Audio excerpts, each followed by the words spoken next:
الحمد لله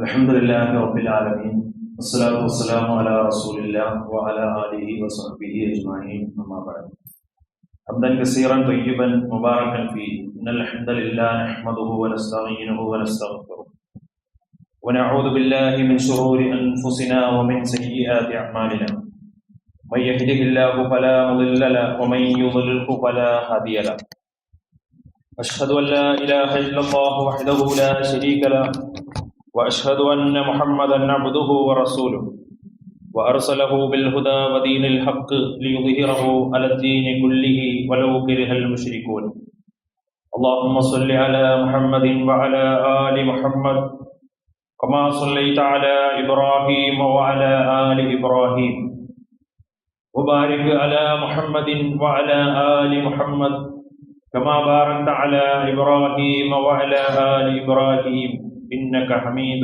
مجيد أما بعد فإن خير الحديث كتاب الله خير الهدي هدي محمد صلى الله عليه وسلم وشر الأمور محدثاتها وكل محدثة بدعة وكل بدعة ضلالة وكل ضلالة في النار أعوذ بالله من الشيطان الرجيم بسم الله الرحمن الرحيم يا أيها الذين آمنوا اتقوا الله حق تقاته ولا تموتن إلا وأنتم مسلمون يا أيها الناس اتقوا ربكم الذي خلقكم من نفس واحدة وخلق منها زوجها وبث منهما رجالا كثيرا ونساء واتقوا الله الذي تساءلون به والأرحام إن الله كان عليكم رقيبا يا أيها الذين آمنوا اتقوا الله وقولوا قولا سديدا يصلح لكم أعمالكم ويغفر لكم ذنوبكم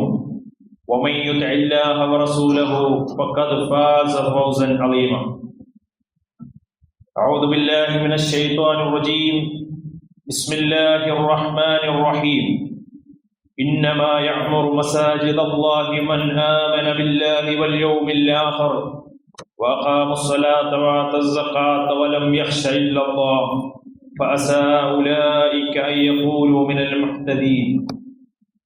സ്നേഹാദരണീയരായ സത്യവിശ്വാസികളെ സത്യവിശ്വാസിനികളെ, പ്രപഞ്ചനാഥനായ അല്ലാഹു സുബ്ഹാനഹു വ തആലയുടെ എല്ലാവിധ കൽപ്പനകളും നിർദ്ദേശങ്ങളും ആജ്ഞകളും ജീവിതത്തിന്റെ എല്ലാ മേഖലകളിലും കഴിവിന്റെ പരമാവധി കാത്തു സൂക്ഷിച്ചുകൊണ്ട് പാലിച്ചുകൊണ്ട് സൂക്ഷ്മതയോടുകൂടി തഖ്വയോടുകൂടി ജീവിക്കണമേ എന്ന് എന്നോടെന്ന പോലെ ഏവരെയും ഉണർത്തുകയാണ്, വസിയത്ത് ചെയ്യുകയാണ്.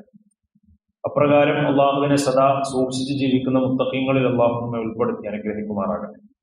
ജീവിതത്തിലുടനീളം വിശുദ്ധ ഖുർആനും പ്രവാചകൻ സല്ലല്ലാഹു അലൈഹി വസല്ലമയുടെ തിരുചര്യകളും ഇത്തിബാ ചെയ്ത് ജീവിക്കുന്ന മുത്തഖീങ്ങളിൽ നാഥൻ നമ്മെ എല്ലാവരെയും ഉൾപ്പെടുത്തി അനുഗ്രഹിക്കുമാറാകട്ടെ. പ്രിയമുള്ള സഹോദരങ്ങളെ, നമ്മുടെ ജീവിതത്തിൽ ഓരോ മനുഷ്യനും പല മേഖലകളുമായി പല കേന്ദ്രങ്ങളുമായി ബന്ധപ്പെട്ടുകൊണ്ടാണ് ജീവിച്ചുകൊണ്ടിരിക്കുന്നത്. ജോലി ആവശ്യാർത്ഥം, ചികിത്സയുടെ ആവശ്യം, അതുപോലെ തന്നെ വിനോദം, ഇങ്ങനെ പല കാര്യങ്ങളിലും ജീവിതത്തിൽ പല കേന്ദ്രങ്ങളിലും പലയിടങ്ങളിലും ജോലി ചെയ്തും പ്രവർത്തിച്ചും കൊണ്ടാണ് നമ്മളെല്ലാവരും വ്യത്യസ്തമായ മേഖലകളിൽ പ്രവർത്തിച്ചുകൊണ്ടാണ് നമ്മുടെ ജീവിതം മുന്നോട്ട് പോയിക്കൊണ്ടിരിക്കുന്നത്. ഓരോ വ്യക്തികളും ബന്ധപ്പെടുന്ന സ്ഥാപനവുമായിട്ട് ഒരുപക്ഷെ മറ്റൊരാൾക്ക് അതുപോലെയുള്ള ഒരു ബന്ധം ഉണ്ടായിക്കൊള്ളണമെന്നില്ല. ഒരു ഡോക്ടറിന് ഹോസ്പിറ്റലുമായി നല്ല ബന്ധമുണ്ടാകും, അതുപോലെ തന്നെ ഓഫീസിൽ ജോലി ചെയ്യുന്ന മറ്റൊരാൾ, അതുപോലെ തന്നെ സ്കൂളിൽ ജോലി ചെയ്യുന്ന ഒരു അധ്യാപകൻ, അവർക്കൊക്കെ അവരവർ ബന്ധപ്പെടുന്ന സ്ഥാപനവുമായി അഭേദ്യമായ ബന്ധമുണ്ടാകും. എന്നാൽ മറ്റൊരാൾക്ക് അവിടെ അത്രയേറെ ബന്ധം സ്ഥാപിക്കേണ്ട ഒരു ആവശ്യം ഉണ്ടായിക്കൊള്ളണമെന്നില്ല എന്നത് നമുക്കറിയുന്ന കാര്യമാണ്.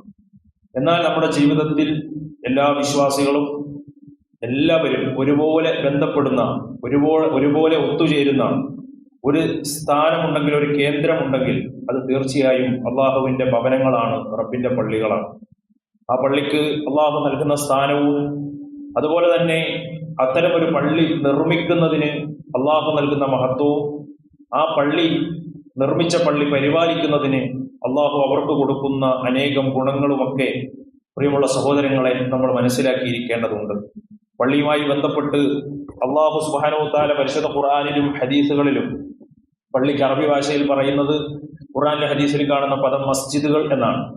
മസ്ജിദ് എന്ന പദത്തിന്റെ അർത്ഥം സുജൂദ് ചെയ്യുന്ന ഇടം എന്നാണ് അതിന്റെ അർത്ഥം.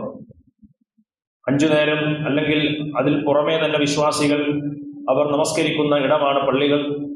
ആ പള്ളികളിൽ നമസ്കാരത്തിന് ഒരുപാട് കാര്യങ്ങളുണ്ട്. റുക്കുണ്ട്, ഇഅ്തിദാലുണ്ട്, സുജൂദുണ്ട്, സുജൂദിന്റെ ഇടയിൽ ഇരുത്തമുണ്ട്, തഹിയ്യാത്തുണ്ട്. എന്നാൽ അതിൽ ഒരു നമസ്കാരത്തിലെ ഏറ്റവും അർത്ഥവത്തായ മുഖ്യ ഘടകം എന്ന് തന്നെ നമുക്ക് പറയാൻ കഴിയുന്ന ഒരു പ്രവർത്തനമാണ് സുജൂദ് എന്ന് പറയുന്നത്. അതുകൊണ്ട് തന്നെയാണ് മസ്ജിദുകൾ എന്ന് പറഞ്ഞാൽ സുജൂദ് ചെയ്യുന്ന ആളുകൾ അവന്റെ ശിരസ് അല്ലാഹുവിന്റെ മുന്നിൽ നമിക്കുന്ന സ്ഥലം എന്ന അർത്ഥത്തിൽ ആ ഒരു പ്രയോഗം നമുക്ക് കാണാൻ കഴിയും. ഹദീസുകൾ പരിശോധിക്കുമ്പോൾ മസ്ജിദ് എന്ന പദം അള്ളാഹുവിന്റെ പ്രവാചകൻ സല്ലല്ലാഹു അലൈഹി വസല്ലം പറയുന്നുണ്ട്, അഹബ്ബുൽ ബിലാദി ഇലല്ലാഹി മസാജിദുഹ. ഈ ഭൂമി ലോകത്ത് റബ്ബിന് ഏറ്റവും ഇഷ്ടപ്പെട്ട ഇടം അത് റബ്ബിന്റെ മസ്ജിദുകളാണ്, പള്ളികളാണ് എന്ന് കാണാം. വഅബദുൽ ബിലാദി ഇലല്ലാഹി അസ്വാഖുഹ. അള്ളാഹുവിന് കോപമുള്ള അല്ലെങ്കിൽ അള്ളാഹുവിന് കോപമുള്ള വെറുപ്പുള്ള ഇടം എന്ന് പറഞ്ഞാൽ അങ്ങാടികളാകുന്നു എന്ന് റസൂലുള്ളാഹി സ്വല്ലല്ലാഹു അലൈഹി വസല്ലം വിശദീകരിക്കുന്നതായി കാണാൻ കഴിയും. അള്ളാഹുവിനെ നിരന്തരം സ്മരിക്കുന്ന സ്ഥലം എന്നതാണ് പള്ളികൾ കൊണ്ട് നമ്മൾ മനസ്സിലാക്കുന്നത്. അതിനായി ജനങ്ങൾ ഒത്തുകൂടുന്നു. അതുകൊണ്ട് തന്നെ റബ്ബിന് ഏറ്റവും ഭൂമി ലോകത്ത് ഉള്ള കെട്ടിടങ്ങളിൽ ഏറ്റവും ഇഷ്ടപ്പെട്ടത് അള്ളാഹുവിന്റെ ഭവനങ്ങളായ മസ്ജിദുകളാകുന്നു. അതുപോലെ തന്നെ പള്ളി നിർമ്മാണവും പരിപാലനവും ഇസ്ലാമിൽ ഏറ്റവും പുണ്യകരമായ ഒരു കാര്യമായിട്ടാണ് ഇസ്ലാം പഠിപ്പിച്ചിട്ടുള്ളത്.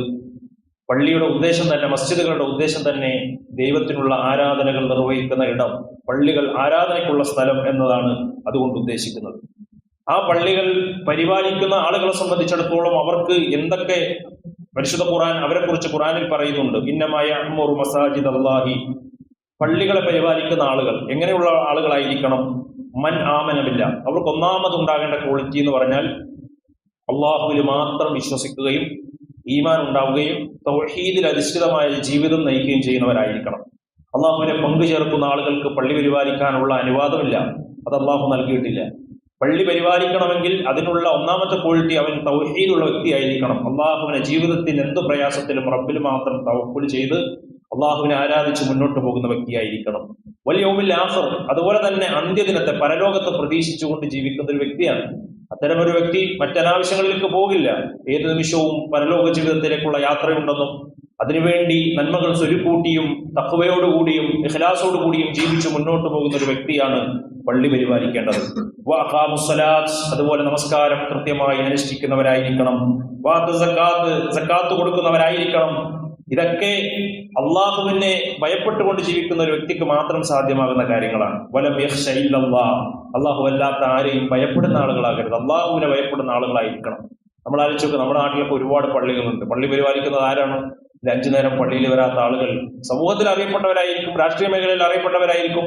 അവര് പള്ളിയുടെ വലിയ മുൻനിരയിലുണ്ടാകും. കമ്മിറ്റിയിൽ മാത്രം, പള്ളി വരുന്നത് തന്നെ അല്ലെങ്കിൽ കമ്മിറ്റി ഉണ്ടെങ്കിൽ മാത്രമായിരിക്കും. പള്ളിയിൽ നമസ്കരിക്കാൻ അവരില്ല, ഇമാമിന്റെ പിന്നിൽ ഉണ്ടാകില്ല.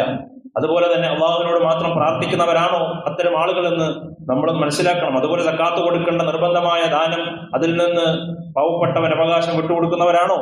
ഇതൊക്കെ പള്ളി പരിപാലിക്കുന്നവർക്ക് ഉണ്ടാകേണ്ട കാര്യങ്ങളാണെന്ന് പരിശുദ്ധ ഖുർആൻ പറഞ്ഞതാണ്. ഉലൈക യകൂനു മിനൽ മുഹ്തദീൻ.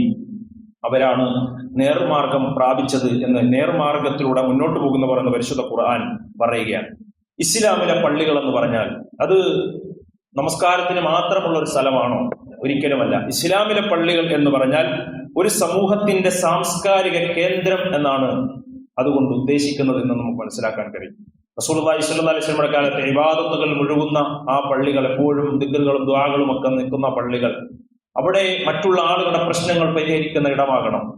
അതുപോലെ ആളുകളുടെ ഒരു സാംസ്കാരിക കേന്ദ്രമാകണം. നബിയുടെ പള്ളി എന്ന് പറഞ്ഞാൽ അവിടേക്ക് ഒരു പ്രശ്നവുമായി ഒരാൾ വന്നാൽ അതിന്റെ പരിഹാരവുമായിട്ടാണ് അവർ പോവുക.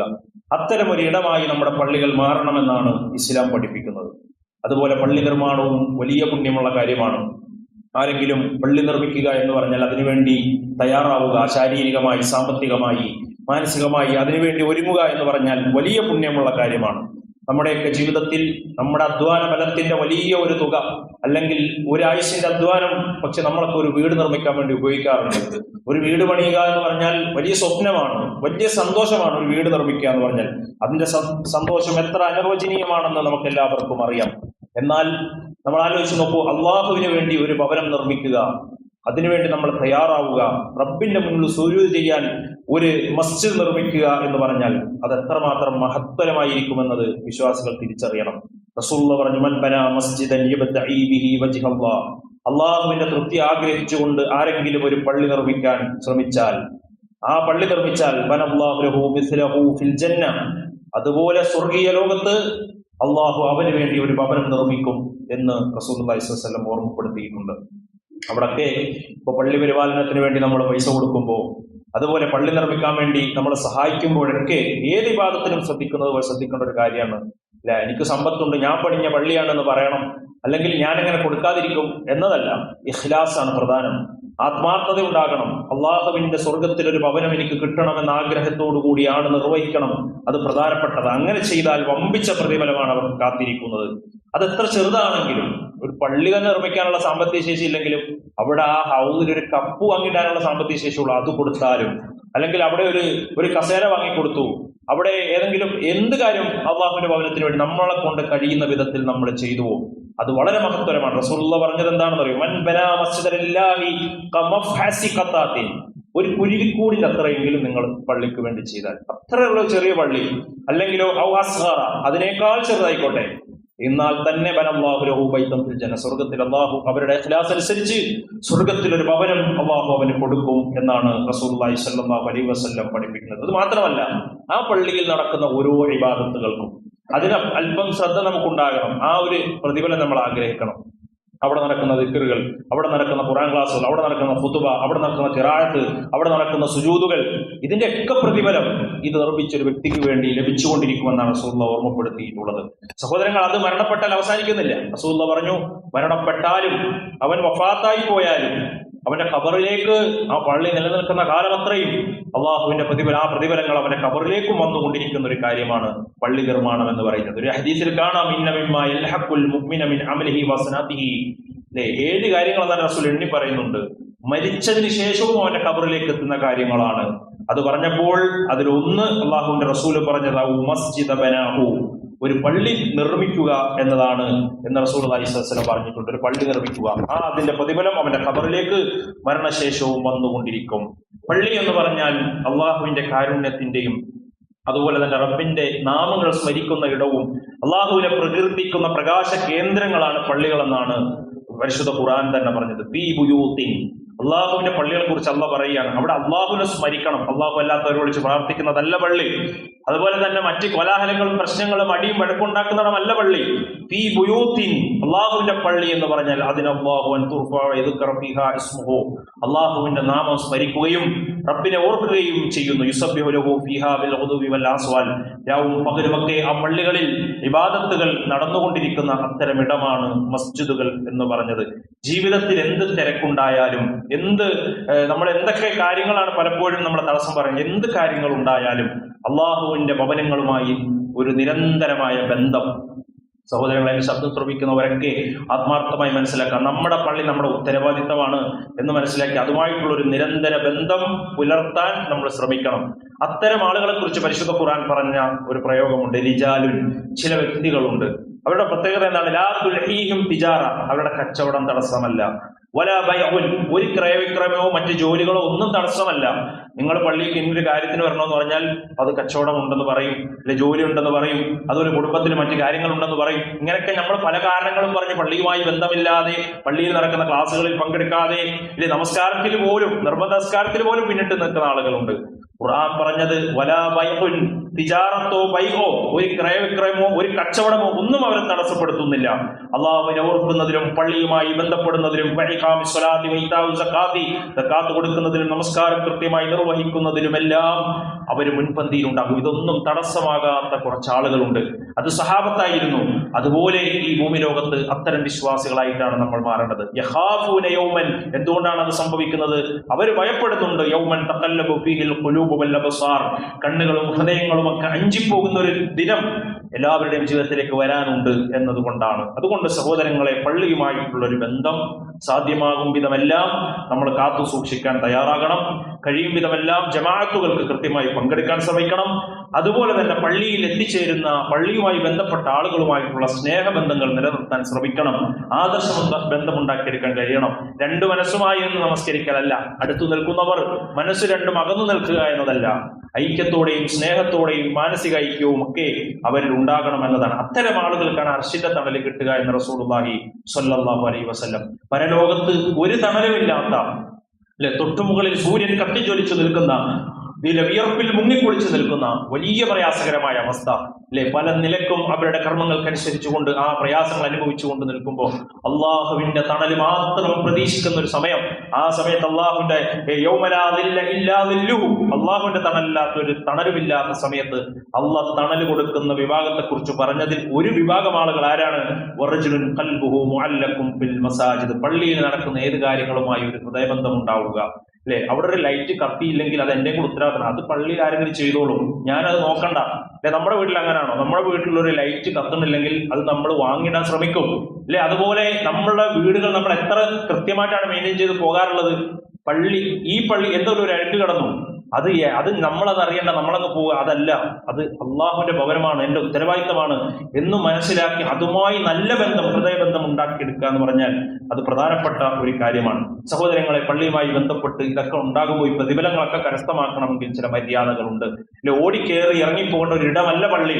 നമ്മുടെ വീടുകൾ പോലെയല്ല പള്ളി, നമ്മുടെ സ്ഥാപനങ്ങൾ പോലെയല്ല പള്ളി. പള്ളിക്ക് അതിൻ്റെതായ ഒരു അദബും അതിന്റെ ഒരു പതിലുമുണ്ട്. അത് കൃത്യമായി പാലിക്കുന്നവരാണ് ആ പള്ളിയുമായി ഹൃദയബന്ധം സ്ഥാപിക്കുന്നവർ. ചില കാര്യങ്ങൾ ഞാൻ വേഗത്തിൽ പറഞ്ഞു പോവുകയാണ്. ഒന്നാമത്തേത്, നമ്മൾ പള്ളിയിലേക്ക് വരുമ്പോൾ നല്ല വസ്ത്രം ധരിക്കുക എന്നുള്ളതാണ്. വൃത്തിയുള്ള വസ്ത്രം ധരിച്ച് പുറപ്പെടുക. മുഷിഞ്ഞ വസ്ത്രം, ജോലി ചെയ്ത് അല്ലെ ക്ഷീണിച്ച വസ്ത്രം, അതുപോലെ തന്നെ ഭക്ഷണം പാകം ചെയ്ത് അല്ലെ നമ്മൾ കിച്ചണിൽ നിന്ന് അതേ രൂപത്തിൽ പള്ളിയിലേക്ക് നമസ്കാര സമയത്ത് ഓടി വരിക, ഇതൊന്നും പള്ളിയിൽ നമ്മൾ ചെയ്യാൻ പാടില്ലാത്ത കാര്യമാണ്. പള്ളിയിലുള്ള മര്യാദയാണ് ഏറ്റവും നല്ല, ഉള്ളതിൽ ഏറ്റവും നല്ല വസ്ത്രം ധരിക്കുക. നമ്മളൊരു കല്യാണത്തിന് പോകുമ്പോൾ അങ്ങനെ പോകാറില്ലല്ലോ, അതുപോലെ തന്നെ നമ്മൾ ഓഫീസിലേക്ക് പോകുമ്പോൾ അങ്ങനെ പോകാറില്ലല്ലോ അല്ലെ, ഹോസ്പിറ്റലിലേക്ക് പോകുമ്പോൾ അങ്ങനെ ഏറ്റവും നല്ല വസ്ത്രം ധരിച്ചിട്ടില്ലേ പോലെ.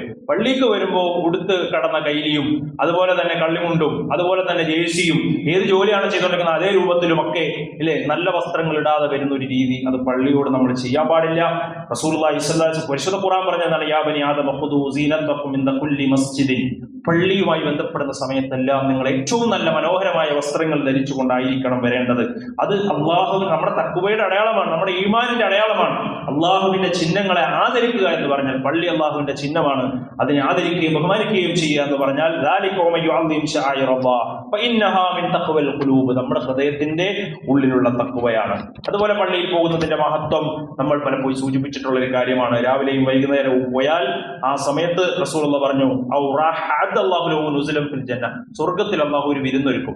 ആ നിയ്യത്ത് നമുക്കുണ്ടാകണം. സുബൈക്ക് പോകുന്നു, മഗ്രിബിന് പോകുന്നു, ഇശാഇന് പോകുന്നു, രാവിലെയും വൈകുന്നേരവും മറ്റു സമയങ്ങളിലും ഒക്കെ പള്ളിക്ക് പോകുമ്പോൾ സ്വർഗത്തിൽ ആ പോകുന്നത് സമയത്തെല്ലാം അള്ളാഹു അവന് വേണ്ടി ഒരു വിരുന്നൊരുക്കി വെക്കും എന്ന് റസൂലുള്ളാഹി സ്വല്ലല്ലാഹു അലൈഹി വസല്ലം പറഞ്ഞിട്ടുണ്ട്. അതുപോലെ തന്നെ റസൂലുള്ളാഹി പറയുന്നുണ്ട്, നിങ്ങളുടെ പാപങ്ങളൊക്കെ പുറത്തു തരുന്ന, നിങ്ങളുടെ ദറജയൊക്കെ ഉയർത്തപ്പെടുന്ന ഒരു കാര്യം നിങ്ങൾക്ക് പറഞ്ഞു തരട്ടെയോ എന്ന് സഹാബത്തിനോട് ചോദിക്കുന്നുണ്ട്. സഹാബത്ത് പറഞ്ഞു, ഖാലു ബലാ യാ റസൂലുള്ളാഹ്, പറഞ്ഞു തരൂ റസൂലേ. റസൂലുള്ളാഹി പറഞ്ഞു, ഇസ്ബാഗിൽ വുളൂ, നല്ലതുപോലെ എടുക്കുക എന്ന് പറഞ്ഞാൽ പ്രയാസമുള്ള സമയത്ത്, നല്ല തണുപ്പാണ് ഒക്കെ ഉണ്ടാവും, പക്ഷെ ആ സമയത്ത് നല്ല ആത്മാർത്ഥമായി നല്ല രൂപത്തിൽ വുളൂ ചെയ്യുക. എങ്കിൽ വകസറത്തുൽ ഖുത്താ ഇലൽ മസ്ജിദ്, പള്ളിയിലേക്കുള്ള കാൽപാദങ്ങളെ വർദ്ധിപ്പിക്കുക. നിങ്ങൾ നടന്നു വരിക. എങ്കിൽ ഇന്തിവാർ സ്വലാത്ത് ബഅദ സ്വലാത്ത്, ഒരു നമസ്കാരത്തിന് മറ്റു നമസ്കാരത്തെ കാത്തിരിക്കുക. ഇതൊക്കെ നിങ്ങളുടെ പാപങ്ങൾ പൊറുക്കപ്പെടുകയും നിങ്ങളുടെ ദർജകൾ അല്ലാഹു ഉയർത്തുകയും ചെയ്യും എന്നതാണ്. അതുപോലെ പള്ളിയിൽ വരുമ്പോൾ ദന്തശുദ്ധീകരണം വരുത്തുക. റസൂലുള്ളാഹി പറഞ്ഞു, എല്ലാ വഖത്തിനും 5 വഖത്തിനും നിങ്ങൾക്ക് മിസ്വാക്ക് ചെയ്യൽ ഫർളാക്കുമായിരുന്നു, നിങ്ങൾക്ക് ബുദ്ധിമുട്ടില്ലായിരുന്നുവെങ്കിൽ എന്ന് റസൂലുള്ളാഹി ലൗലാ അൻ അശഖു അലാ ഉമ്മത്തി ലഅമർതുകും ബിസ്സിവാക് എന്ന് റസൂലുള്ളാഹി പറഞ്ഞിട്ടുണ്ട്. പക്ഷേ അത് നിങ്ങൾക്ക് ബുദ്ധിമുട്ടാകുന്നതുകൊണ്ടാണ് നിർബന്ധമാക്കാതിരുന്നത്. പക്ഷേ നിങ്ങൾ എല്ലാ സമയത്തും നിങ്ങൾ മിസ്വാക്ക് ചെയ്യുക എന്ന് റസൂലുള്ളാഹി പ്രത്യേകം പഠിപ്പിച്ചതായി നമുക്ക് കാണാൻ കഴിയും. ദുർഗന്ധങ്ങൾ പേറി പള്ളിയിലേക്ക് വരരുത്. അതുമായി ബന്ധപ്പെട്ട ചില ഹദീസുകളിൽ നമുക്കറിയാമല്ലോ, തൂമും അതുപോലെ തന്നെ ബസലും ഉള്ളിയും വെള്ളുള്ളിയൊക്കെ തിന്നിട്ട് പള്ളിയിലേക്ക് വരുന്ന ഹദീസുകൾ നമുക്ക് കാണാൻ കഴിയും.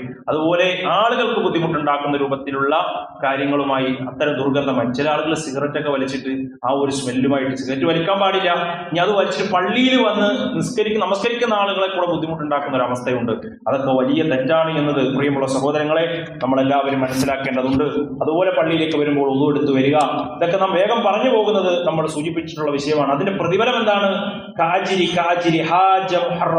ഒരാൾ വീട്ടിൽ നിന്ന് ഒന്നുവെടുത്ത് ഫർദ് നമസ്കാരത്തിന് വേണ്ടി വീട്ടിൽ നിന്ന് പള്ളിയിലേക്ക് നടന്നു വന്നു കഴിഞ്ഞാൽ അവന് കിട്ടുന്ന പ്രതിഫലം എന്താ പറയുക? ഒരു പൂർണ്ണമായ ഹജ്ജ് ചെയ്ത പ്രതിഫലമാണെന്നാണ്. ഹജ്ജിന്റെ ഫർദ് വിടുന്നല്ല, ഒരു ഹജ്ജ് ചെയ്ത പ്രതിഫലം കിട്ടുമെന്ന് റസൂലുള്ളാഹി സ്വല്ലല്ലാഹു അലൈഹി വസല്ലം. മൻ ഖറജ ഇല തസ്ബീഹുൽ ളുഹാടെ സമയമായി അല്ലേ, ആ സമയത്ത് ഒരാൾ ഉളു എടുത്ത് പള്ളിയിലേക്ക് വന്ന് ളുഹ നിസ്കരിക്കാൻ വന്നാലോ അവനുള്ള പ്രതിഫലം എന്താണ്? കഅജ്റുഹു കഅജ്രി മുഅ്തമിരിൻ, ഒരു ഉംറ ചെയ്ത പ്രതിഫലം അവന് ലഭിക്കും എന്ന് റസൂലുള്ളാഹി സ്വല്ലല്ലാഹു അലൈഹി വസല്ലം. എന്നിട്ട് അവിടെ പ്രശ്നങ്ങളൊന്നും ഉണ്ടാക്കാതെ അനാവശ്യങ്ങളൊന്നും ചെയ്യാതെ അവിടെ അവൻ മറ്റൊരു നമസ്കാരത്തിന് വേണ്ടി കാത്തിരുന്നാലോ ഇല്ലിയൂനിൽ കിതാബുൻ ഫി ഇല്ലിയീൻ, ഇല്ലിയൂനിൽ രേഖപ്പെടുത്തും, പുണ്യാത്മാക്കളുടെ കൂട്ടത്തിൽ അവന്റെ പേരുകൾ രേഖപ്പെടുത്തുമെന്ന് റസൂലുള്ളാഹി സ്വല്ലല്ലാഹു അലൈഹി വസല്ലം പഠിപ്പിക്കുന്നതായി കാണാൻ കഴിയും. സഹോദരങ്ങളെ, ഇത്തരം കാര്യങ്ങളൊക്കെ നമ്മൾ ശ്രദ്ധിക്കണം. അതുപോലെ കഴിയുന്നതും വാഹനങ്ങൾ ഒഴിവാക്കി പള്ളിയിലേക്ക് നടന്നു വരിക. നമുക്ക് അടുത്തായിരിക്കും, എന്നാലും വാഹനം എടുത്തിട്ടേ വരുള്ളൂ ചില ആളുകൾ. അല്പം നേരത്തെ ഇറങ്ങി ഇതൊക്കെ ഈ പ്രതിഫലങ്ങളൊക്കെ നഷ്ടപ്പെടുത്തി കളയാതിരിക്കാൻ നമ്മൾ ഓരോരുത്തരും ശ്രമിക്കുക. ജുമാ ദിവസമൊക്കെ നേരത്തെ പള്ളിയിലേക്ക് വരിക. അതുപോലെ തന്നെ പള്ളിയിലേക്ക് നേരത്തെ പുറപ്പെടുക. റസൂലുള്ളാഹി പറഞ്ഞു, ലൗ യഅലമുന്നാസു ഫിന്നിദാഇ വസ്സഫുൽ അവ്വൽ, ഒന്നാമത്തെ സഫിന്റെയും അതുപോലെ തന്നെ ബാങ്കിന്റെയും ഒക്കെ മഹത്വവും പ്രതിഫലവും നിങ്ങൾ അറിഞ്ഞിരുന്നുവെങ്കിൽ ثم لم يجدوا إلا أن يستحموا عليه لاستحموا ولو يعلمون ما في تحجير لاستبقوا إليه.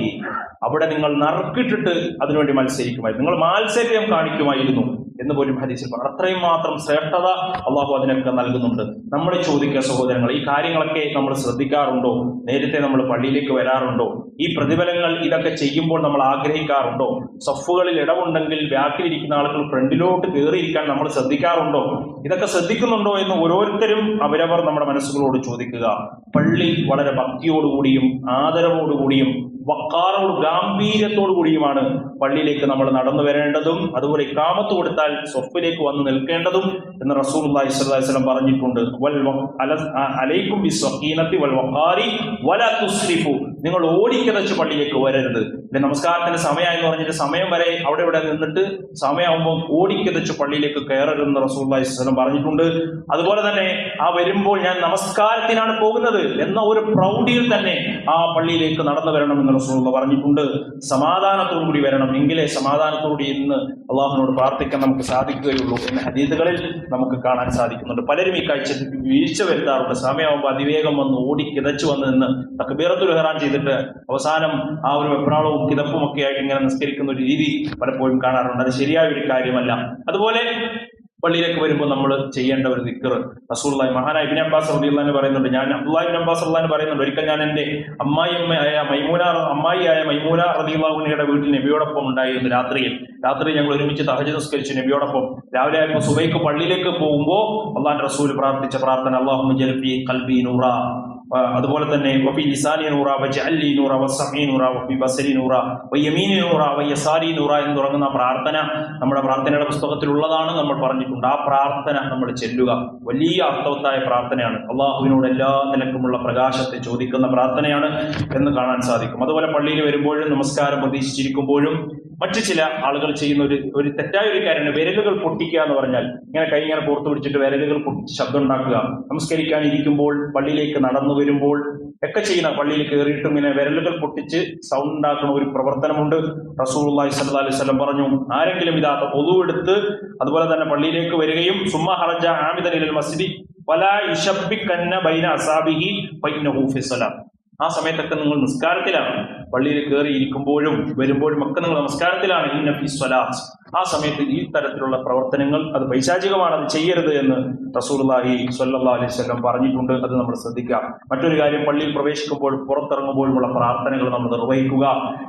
കയറുമ്പോഴുള്ള പ്രാർത്ഥന അല്ലാഹുമ്മ ഫ്തഹ് അബ്വാബ റഹ്മതിക എന്ന പ്രാർത്ഥനയാണ്. ഇറങ്ങുമ്പോൾ അല്ലാഹുമ്മ ഇന്നീ അസ്അലുക മിൻ ഫദ്ലിക എന്ന പ്രാർത്ഥനയാണ്. കയറുമ്പോൾ മറ്റൊരു പ്രാർത്ഥനയുണ്ട്, അഊദു ബില്ലാഹിൽ അദീം ബിവജ്ഹിൽ കരീം വസുൽത്താനിഹിൽ ഖലീം മിനശ് ശൈത്വാനിർ റജീം എന്ന് പറയുന്ന ഒരു പ്രാർത്ഥനയുണ്ട്. ഈ രണ്ട് പ്രാർത്ഥനകളും അറിയുന്നവർ അത് നിർവഹിക്കുക. അതുപോലെ തന്നെ പള്ളിയിൽ പ്രവേശിച്ചാൽ തഹിയ്യത്ത് നമസ്കാരം നമ്മൾ ശ്രദ്ധിക്കേണ്ട ഒരു കാര്യമാണ്. ഇദാ ദഖല അഹദുകും മസ്ജിദ ഫലാ യജ്ലിസ് ഹത്താ യർകഅ റകഅതൈനി, പള്ളിയിലേക്ക് നിങ്ങൾ കയറിയാൽ 2 റക്അത്ത് തഹിയ്യത്തുൽ മസ്ജിദ് ഉണ്ട്, അത് നമസ്കരിക്കുക, അല്ലാതെ പോയി ഇരിക്കാൻ പാടില്ല എന്ന് നബി സല്ലല്ലാഹു അലൈഹി വസല്ലമ പഠിപ്പിച്ചതായി നമുക്ക് കാണാൻ കഴിയും. നബി ഖുതുബ നിർവഹിച്ചുകൊണ്ടിരിക്കുമ്പോൾ പള്ളിയിലേക്ക് വന്നിട്ട് ഒരാൾ ഇരുന്നപ്പോൾ നബി ചോദിച്ചു, എണീറ്റ് നമസ്കരിക്കാൻ പറഞ്ഞു എന്നത് ഹദീസുകളിൽ നമുക്ക് കാണാം. അതുപോലെ പള്ളിയിൽ പ്രവേശിച്ചാൽ ദിക്റുകളും ഖുർആൻ പാരായണത്തിലും പ്രാർത്ഥനകളിലും ഒഴുകുക, അനാവശ്യ സംസാരങ്ങൾ ഒഴിവാക്കുക എന്നതാണ്. ഇന്നഹാ ദിക്റുല്ലാഹി അസ്സ വജൽ അസ്സലാത്തി വഖറാഅത്തുൽ ഖുർആൻ, പള്ളി എന്ന് പറഞ്ഞാൽ ഖുർആൻ പാരായണവും നമസ്കാരവും ഒക്കെയായി ഉണ്ടാകേണ്ട സ്ഥലമാണ്. അനാവശ്യമായ സംസാരങ്ങൾ ഒരിക്കലും പള്ളിയിൽ ഉണ്ടാകാൻ പാടില്ല എന്ന് നമ്മൾ ശ്രദ്ധിക്കേണ്ട ഒരു കാര്യമാണ്. അള്ളാഹുവിന്റെ നാമങ്ങളാണ് ആ പള്ളിയിൽ ഉയരേണ്ടതെന്ന് നമ്മൾ തിരിച്ചറിയണം എന്ന് പ്രത്യേകം ഓർമ്മപ്പെടുത്തുകയാണ്. പലരും ദുനിയാവുമായി ബന്ധപ്പെട്ട കാര്യങ്ങളൊക്കെ പള്ളിയിൽ വെച്ച് സംസാരിക്കുന്നത് ഓവറാകുന്നുണ്ട്. ദുനിയാവുമായി ബന്ധപ്പെട്ട കാര്യങ്ങൾ പള്ളി സംസാരിക്കാൻ പാടില്ല എന്ന് ഇസ്ലാം പറഞ്ഞിട്ടില്ല. അതൊക്കെ നമുക്ക് പള്ളിയിൽ നമ്മുടെ കുടുംബത്തിന്റെ കാര്യമോ നമ്മുടെ പ്രശ്നങ്ങളോ ഒക്കെ ആളുകളുമായി സംസാരിക്കുന്നതുകൊണ്ട് തെറ്റില്ല പള്ളിയിൽ. പക്ഷേ അത് അതിര് വിടാൻ പാടില്ല എന്നതാണ് നമ്മൾ ശ്രദ്ധിക്കേണ്ടത്. പിന്നെ മറ്റുള്ളവരെ കുറിച്ച് ഈബത്തും നമീമത്തും അത് ഹറാമാണ്, അത് നിഷിദ്ധമായ കാര്യമാണ്. അത് പള്ളി എന്ന് പറയാമെങ്കിലോ, പള്ളി ഹറാം ചെയ്യുമ്പോൾ എത്ര വലിയ തെറ്റാണ്. അതുപോലെ നമ്മൾ ഇതൊക്കെ പറയുന്ന കാരണം മറ്റുള്ളവർക്ക് ബുദ്ധിമുട്ടുണ്ട്, നിസ്കരിക്കുന്നവർക്കും ഖിറാഅത്ത് ചെയ്യുന്നവർക്കും ബുദ്ധിമുട്ടും കൂടെ ആവുകയാണെങ്കിലോ അതൊരിക്കലും ചെയ്യാൻ പാടില്ലാത്ത കാര്യമാണ്. സംസാരിക്കുന്ന കാര്യങ്ങൾ പോലും അതിന്റെ അദബുകളും മര്യാദകളും പാലിച്ചുകൊണ്ടായിരിക്കണം എന്നതുകൂടി നമ്മൾ പ്രത്യേകം ശ്രദ്ധിക്കണം. അതുപോലെ തന്നെ പള്ളിയിൽ വിൽക്കാനും വാങ്ങാനും കച്ചവടം പാടില്ല, നഷ്ടപ്പെട്ട് പോയ സാധനങ്ങൾ അനൗൺസ് ചെയ്ത് പറയാൻ പാടില്ല എന്നൊക്കെ റസൂലുള്ളാഹി സ്വല്ലല്ലാഹു അലൈഹി വസല്ലം പറഞ്ഞിട്ടുണ്ട്. അങ്ങനെ ആരെങ്കിലും ചെയ്താൽ ലാ റദ്ദഹല്ലാഹു അലൈക്ക്, അവന് കിട്ടട്ടെ കിട്ടാതിരിക്കട്ടെ എന്ന് അള്ളാഹുവിന്റെ റസൂൽ പറഞ്ഞിട്ടുണ്ട്. ഒരാൾ അങ്ങനെ പറഞ്ഞപ്പോൾ അള്ളാഹുവിന്റെ റസൂൽ പറഞ്ഞു ലാ റദ്ദഹല്ലാഹു അലൈക്ക്, അവനത് കിട്ടാതിരിക്കട്ടെ എന്ന് നബി പറഞ്ഞിട്ടുണ്ട്. അള്ളാഹുവിന്റെ റസൂൽ പറഞ്ഞിട്ടുണ്ട്. പള്ളിയിൽ കച്ചവടവുമായി ബന്ധപ്പെട്ട് അള്ളാഹുവിന്റെ റസൂൽ പറഞ്ഞിട്ടുണ്ട്, ഇദാ റഅയ്തും മൻ യബീഉ, ആരെങ്കിലും കച്ചവടം നടത്തുന്നതായി പള്ളിയിൽ നടത്തുന്നതായി കണ്ടാൽ ഖൂലു, നിങ്ങൾ പറഞ്ഞുകൊള്ളുക, ലാ അർബഹ അല്ലാഹു തിജാറതക, അവൻ ഒരിക്കലും അതിൽ ലാഭം നൽകാതിരിക്കട്ടെ അള്ളാഹു എന്ന് പറഞ്ഞുകൊള്ളട്ടെ എന്ന് അള്ളാഹുവിന്റെ റസൂൽ പറഞ്ഞിട്ടുണ്ട്. ചില ആളുകൾ വസ്തു കച്ചവടമൊക്കെ പള്ളിയിലാണ് നടത്താറുള്ളത്. കാണുമ്പോൾ അവിടെ നിന്ന് കച്ചവടം നടത്തുക, അല്ല അതുപോലെ തന്നെ ഫോണിൽ ക്യാഷുകൾ അങ്ങോട്ടും ഇങ്ങോട്ടും ട്രാൻസാക്ഷൻ ചെയ്യലൊക്കെ ഈ പള്ളിയിൽ നിന്ന് ചെയ്യുക. അതുപോലെ തന്നെ വീട് കച്ചവടം നടത്തുക, വാഹന കച്ചവടം പള്ളിയിൽ നിന്ന് ചെയ്യുക. ഇതൊന്നും ആ കാര്യത്തിൽ നമ്മൾ പ്രത്യേകം ശ്രദ്ധിക്കണം എന്ന് പ്രത്യേകം പ്രിയമുള്ള സഹോദരങ്ങളെ ഓർമ്മപ്പെടുത്തുകയാണ്. അതുപോലെ വെള്ളിയാഴ്ച നമ്മൾ പ്രത്യേകം ശ്രദ്ധിക്കേണ്ട ചില കാര്യങ്ങൾ. പള്ളിയിലേക്ക് നമ്മൾ കുളിക്കണമെന്ന് റസൂലുള്ളാഹി പറഞ്ഞു. വെള്ളിയാഴ്ചത്തെ കുളിക്ക് പ്രത്യേകതയുണ്ട്. അത് ആ നിയത്തോടുകൂടി തന്നെ കുളിക്കണം. അല്പം ശ്രദ്ധ കേന്ദ്രീകരിച്ചാൽ വലിയ മഹത്വം ഉണ്ടാകും. വെള്ളിയാഴ്ചയെ നിസാരവൽക്കരിക്കുന്നവർ അവരവരുടെ പരലോകത്തെക്കുറിച്ച് ആലോചിക്കട്ടെ എന്ന് മാത്രമാണ് എനിക്ക് പറയാനുള്ളത്. വെള്ളിയാഴ്ചയെ അതിന്റെ ഗൗരവത്തിൽ തന്നെ കാണണം. ഭൂമിയിലെ ഏറ്റവും ശ്രേഷ്ഠമായ ഒരു ദിവസമാണ് വെള്ളിയാഴ്ച. അതിന് പേര് ഇസ്ലാമിനെ സൃഷ്ടിച്ചതും സ്വർഗത്തിലേക്ക് പ്രവേശിച്ചതും അവിടുന്ന് പുറത്തു വന്നതും ഖിയാമത്തും ഒക്കെ വെള്ളിയാഴ്ചയായിരിക്കുമെന്ന് ഹദീസുകളിലുണ്ട്. അതൊക്കെ അതിന്റെ ശ്രേഷ്ഠതയായി പഠിപ്പിക്കപ്പെട്ട കാര്യമാണ്. ആ കുളി അൽ ജുമുഅത്തു ഫൽയഗ്സിൽ, ആ നിയത്തോട് കൂടി കുളിക്കണം. അതുപോലെ വെള്ളിയാഴ്ച എണ്ണ തേച്ച് കുളിക്കണം എന്ന് റസൂലുള്ളാഹി പറഞ്ഞിട്ടുണ്ട്. ആ എണ്ണ തെക്കുമ്പോൾ പോലും നിയത്തുണ്ട്. വെള്ളിയാഴ്ചക്ക് വേണ്ടി അത് ചെയ്യുമ്പോൾ അതിന്റെ പ്രതിഫലം ഉണ്ടാകുമെന്ന് റസൂലുള്ളാഹി സ്വല്ലല്ലാഹു അലൈഹി വസല്ലം. വെള്ളിയാഴ്ചത്തെ കുളിയെ സംബന്ധിച്ച് പണ്ഡിതന്മാർ രണ്ട് അഭിപ്രായങ്ങൾ പറയുന്നുണ്ട്. ചിലർ നിർബന്ധമാണെന്ന് പറഞ്ഞിട്ടുണ്ട്. കാരണം നബിയുടെ പള്ളിയിലേക്ക് ഒരാൾ വന്നു, അയാൾ കുളിച്ചിട്ടുണ്ടായിരുന്നില്ല, നബി ചോദിച്ചു എന്നാണ്. അതുകൊണ്ട് തന്നെ അവിടെ അങ്ങനെ ചോദിക്കണമെങ്കിൽ അത് നിർബന്ധമാണെന്ന് പോലും പണ്ഡിതന്മാർ പറഞ്ഞിട്ടുണ്ട്. ചില ആളുകൾ കൃത്യമായി മറ്റൊരു അഭിപ്രായമുള്ളത് നിർബന്ധമല്ല, ശക്തമായ സുന്നത്താണ് എന്ന അഭിപ്രായം നമുക്ക് കാണാൻ കഴിയും. അതുപോലെ തന്നെ പള്ളിയിലേക്ക് വരുമ്പോൾ ഏറ്റവും അഹ്സനു സിയാബിഹി, ഏറ്റവും നല്ല വസ്ത്രം ധരിക്കണം. നിങ്ങളുടെ കയ്യിലുള്ള സുഗന്ധങ്ങൾ നിങ്ങൾ ശരീരത്തിൽ പുരട്ടണം. അതുപോലെ തന്നെ പള്ളിയിലേക്ക് ആളുകളെ കവച്ചു വെച്ച് വരാൻ പാടില്ല. താമസിച്ചു വരുന്ന ചില ആളുകൾ ഇങ്ങനെ ഒരുമിച്ചിരിക്കുമ്പോൾ അവരുടെ ഇത് തോള് പിടിച്ചു മാറ്റിയിട്ട് അതിന്റെ മുകളിലൂടെ കാലെടുത്ത് വെക്കാൻ പാടില്ല, അങ്ങനെ വരാൻ പാടില്ല എന്ന് റസൂലുള്ളാഹി സ്വല്ലല്ലാഹു അലൈഹി വസല്ലം പ്രത്യേകം പറഞ്ഞിട്ടുണ്ട്. ചില ആളുകൾക്ക് അങ്ങനെ ശ്രമിക്കാറുണ്ട് അല്ലെ. അത് ചില സന്ദർഭങ്ങളിൽ മാത്രമാണ്. ഒന്ന് ഇമാമിനാണ്.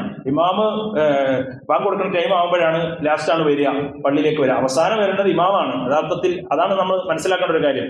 പക്ഷെ നമ്മുടെ പള്ളിയിൽ ഇപ്പോഴും ആളുകൾ വന്നുകൊണ്ടിരിക്കുകയാണ്. പലതവണ നമ്മൾ പറഞ്ഞതാണ്, ഒരിക്കലും പാടില്ല. പള്ളിയിലേക്ക് ഇമാം മെമ്പർ കയറുന്നതിന് മുമ്പ് മുഴുവൻ ആളുകളും പങ്കെടുക്കണമെന്നാണ് ഇസ്ലാമിന്റെ നിയമം എന്നത് മനസ്സിലാക്കണം.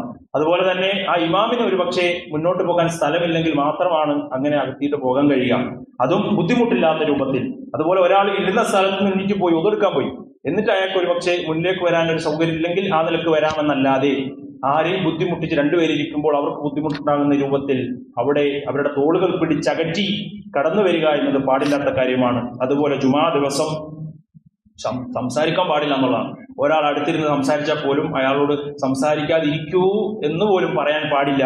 അങ്ങനെ പറഞ്ഞാൽ പോലും അവന്റെ ജുമാ അതിന്റെ പ്രതിഫലം അവന് നഷ്ടപ്പെടും എന്ന് റസൂലുള്ളാഹി സ്വല്ലല്ലാഹു അലൈഹി വസല്ലം പറഞ്ഞു. ഇദാ ഖുൽത ലി സ്വാഹിബിക അൻസിത് ബിമാം യഖ്തുബു ഖദ് ലഅൗത, അങ്ങനെ ചെയ്താൽ അവനെ സംബന്ധിച്ചിടത്തോളം അവന്റെ ജുമാ അവന് നഷ്ടപ്പെട്ടു പോയി എന്ന് കാണാൻ സാധിക്കും. ചില ആളുകളൊക്കെ വന്നിരുന്ന് അവിടെ ഇവിടെയൊക്കെ ഇരുന്ന് പരസ്പരം സംസാരിക്കുന്നത് മെമ്പറിൽ നിന്ന് കാണാം. ഇമാമിനത് പറയാം, നിങ്ങൾ സംസാരിച്ചുകൊണ്ടിരിക്കുമ്പോൾ അങ്ങനെ സംസാരിക്കരുതെന്ന് പറയാനുള്ള ബാധ്യത ഇമാമിനെ അള്ളാഹുവിന്റെ റസൂൽ സല്ലല്ലാഹു അലൈഹി വസല്ലം പഠിപ്പിച്ചിട്ടുണ്ട്, ഖുതുബ പറയുന്ന ആൾക്ക് പറഞ്ഞിട്ടുണ്ട്. അതുകൊണ്ട് ഒരിക്കലും സഹോദരങ്ങളെ താമസിച്ച് വരുന്ന ആളുകൾ ഇരിക്കുന്ന ആളുകളോട് പലതും ചോദിക്കുക, ബാക്കിൽ വന്നിരുന്ന് സംസാരിക്കുക, ഇത് പാടില്ലാത്ത കാര്യമാണെന്ന് പറഞ്ഞു.